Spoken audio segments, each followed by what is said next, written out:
What if I said you've been going about changing the behavior of your family and friends the wrong way? Hello, I'm Ubong and I'm a mental health specialist. Now, listen if these sentences sound familiar in your day-to-day lives. Number one, this behavior is bad for you. Don't you care about your future? Number two, stop doing this. You will ruin your life. And number three, you're an adult and you should know that this is bad for you. If you've been making such comments as a way to influence other people's behavior, don't act surprised when your request falls on deaf ears. Now, how do you actually go about changing someone's behavior, for example, a sexual partner or a family member? First, you need to know that change is in three aspects. Number one, motivation to change.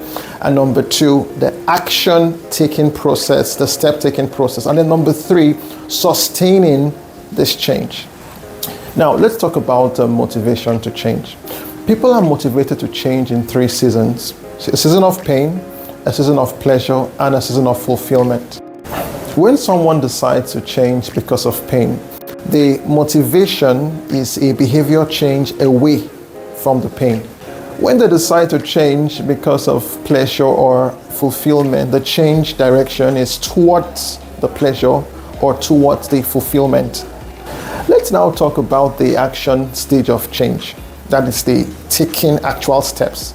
Now, this stage also has three seasons. Number one, a time when they have perceived that it is easy.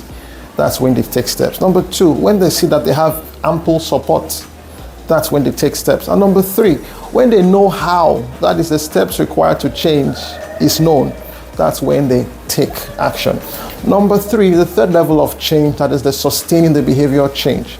Now, people maintain new behaviors in two seasons. Number one, a time when this behavior has been practiced daily and frequently, that it's now a routine, and this takes about 21 days. And number two, when the reason that they had motivation in the first place, what made them change, is still present.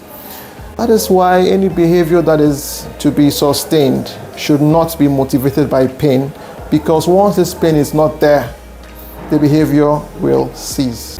I hope you enjoyed this talk on behavioral change principles. Feel free to drop your comments. Thank you.